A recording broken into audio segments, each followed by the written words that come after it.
DJM TV.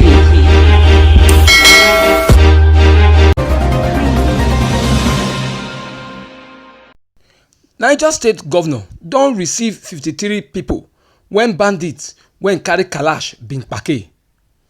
Our very better people, una good morning, una good afternoon, una good evening, una good day sake of the time when una take dey watch our news video so.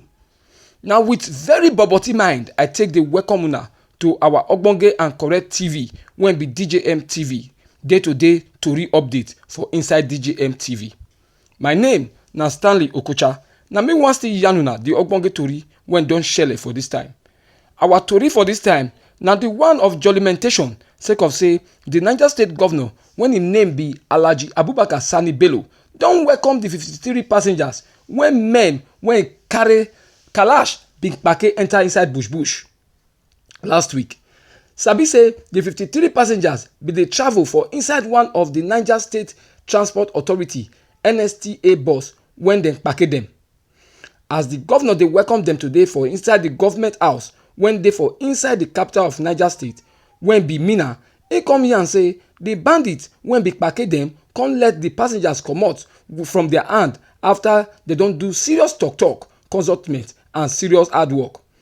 E come yarn join say the government dey try to do plan to make sure say all the 53 passengers follow better check for inside hospital doctor hand before dem go come go join their family. For the governor mouth, im yarn say 1 week na im waka pass when e be say we take do many talk, meeting upon meeting, serious hard work and many nights when e be say we no come fit sleep. All this na to make sure say we fit arrange the way the bandits go take let all the people when dem kpake come back house for the short time when e fit be. We don make correct arrange to see say all of them waka pass ogbonge doctor check and once we don do this one, we go fit let them waka go house go join their family. The governor come thank Baba God sake of say e show the government the way when dem go fit take arrange the passengers comot for the bandit hand. E come join thank everybody when e be say dem do one thing or the other to take make sure say as e happen so everything come head wella, especially the passengers family when e be say as the bandit kpake dem, they come get understanding with government and come make sure say they wait to make sure say yes, the government do all they fit do to make sure say all the passengers they come out and nothing do them at all. Still on the kpake matter, the governor come still yarn say the student of government science college when dey inside Kangara when the bandits kpake last week still dey with the bandits, but the government still dey do everything as dem no gree see sleep when dem go do to fit make sure say dem fit bring all of them comot from the bandit hand when kpake dem. For inside this matter so, out of all the 53 passengers when the governor welcome today for government house, 20 na women, 9 na children, 24 na men. Of all the children when dem release so, when the governor come still welcome for inside government house, one baby for inside come dey look very hard sake of say the kind sufferment when e be say e waka pass for inside the bandit bush when they go keep them. Remember say the bandits when carry kalash kpake these 53 passengers inside the Niger State Government Transport Company bus for Kundu village as dem dey return back from Rijau town when dey inside Rijau local government area for inside the state. Stay for inside Niger State, the papa of the student when bandits kpai as dem dey try to kpake the student for inside the government science college Kakara for inside Niger State when im name be Ayuba Dansabe Bawa don yarn say the kpai when im son kpai no go make am no go let any of im children when e still dey ground no go school. Im talk this one as the commissioner for education for the state when be Niger State go greet am sorry heart greeting.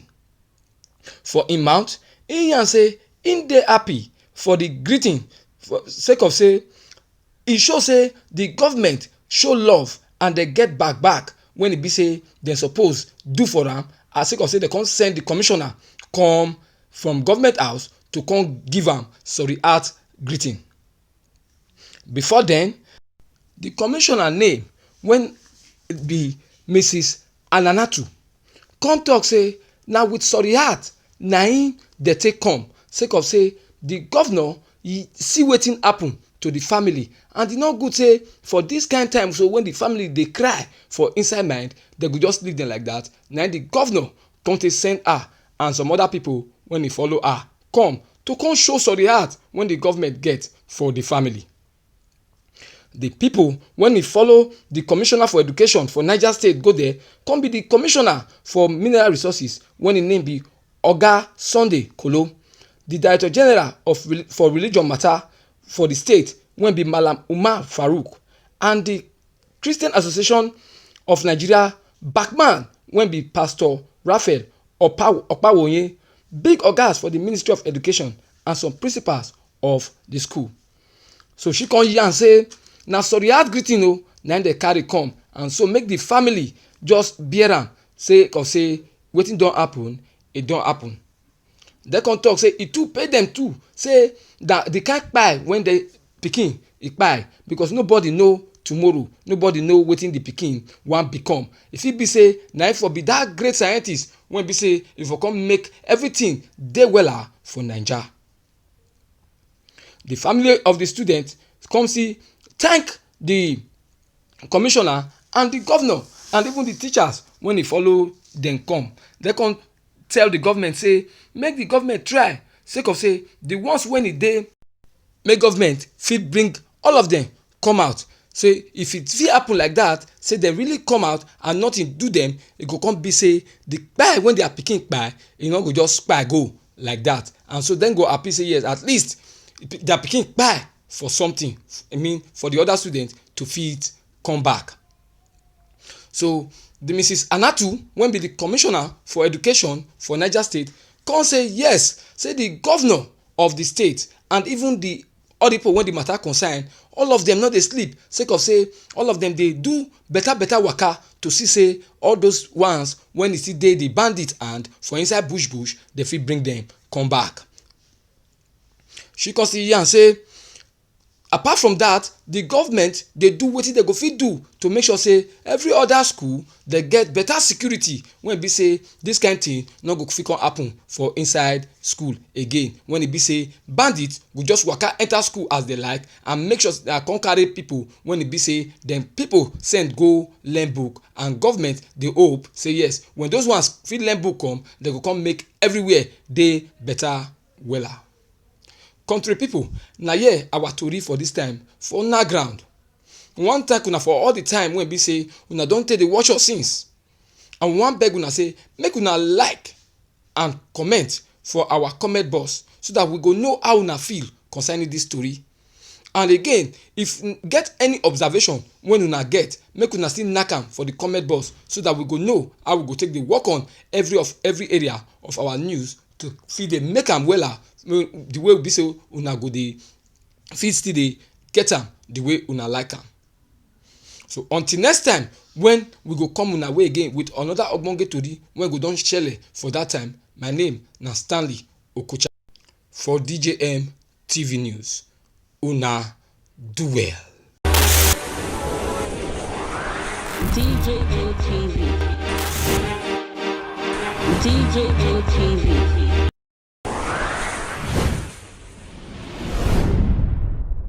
Fulani people don't say no, they don't like it. Welcome to DJM TV. DJM TV. DJM TV. DJM TV. DJM TV. Some of the delegates and ask them questions. DJM TV.